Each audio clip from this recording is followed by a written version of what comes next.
சென்னை சவுகார்பேட்டையில் உள்ள ஜெயின் கோவிலில் 1/2 கிலோ தங்கம் மற்றும் 10 கிலோ வெள்ளி பொருட்கள் திருடப்பட்டுள்ளது. கூடுதல் விவரங்களை செய்தியாளர் கதிரவன் வழங்க கேட்கலாம். கதிரவன் வணக்கம். இந்த சம்பவம் தொடர்பான விவரங்களை பதிவு பண்ணலாம்.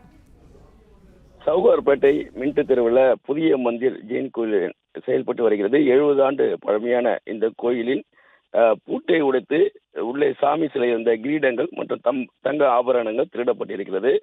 நேற்று வழக்கம் போல கோயிலை பூட்டிவிட்டு இன்று காலை வந்து பார்த்தபோது கோயிலின் பூட்டு கேட்டுகள், அதாவது மெயின் கேட்டு மற்றும் உள்ளே இருக்கக்கூடிய சாமி சிலைகள் இருக்கக்கூடிய கேட்டு ஆகியவை பூட்டு உடைக்கப்பட்டு உள்ளே சிலைகள் மீது இருந்த 1/2 கிலோ தங்க ஆபரணங்கள் மற்றும் 10 கிலோ வெள்ளி பொருட்கள் கிரீடங்கள் ஆகியவை திருடப்பட்டிருக்கிறது. இது குறித்து சுரேஷ்குமார் என்பவர் யானைக்கவனி காவல் நிலையத்தில் புகார் அளித்ததன் பேரில் போலீசார் சிசிடிவி காட்சிகளை ஆய்வு செய்திருக்கிறார்கள்.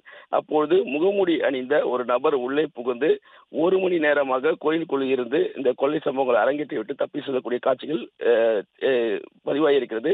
குறிப்பாக கொள்ளையன் 12 அடி உயரத்திலிருந்து உள்ளே அந்த கோயிலின் பக்கவாட்டு சுவர்களை படிக்கட்டுகள் போல பயன்படுத்தி கீழே இறங்கி திருடக்கூடிய காட்சிகளும், அதே போல இறங்குவதற்கு முன்பாக ஒரு துணி ஒன்றை பக்கவாட்டு சுவற்றில் கீழே இறக்கி தப்பி செல்லும் போது அந்த துணியில கொள்ளையடித்த நகைகளை கட்டி அவற்றை மேலே ஏறியவுடன் இழுக்கக்கூடிய காட்சிகளும் பதிவாகி இருக்கிறது. தற்போது இந்த சிசிடிவி காட்சிகளின் அடிப்படையில் யானைக்கவனி போலீசார் விசாரணைகளை முன்னெடுத்திருக்கிறார்கள். அந்த நபர் யார் என்பது குறித்தும் அந்த பகுதியில் இருக்கக்கூடிய சிசிடிவி காட்சிகளை ஆய்வு செய்து விசாரணைகளை முன்னெடுத்திருக்கிறார்கள். முதல் கட்டமாக அங்கு படுத்துறங்கிய கோயில் ஊழியர்கள் 10 நபர்களிடம் விசாரணைகள் நடைபெற்று வருகிறது.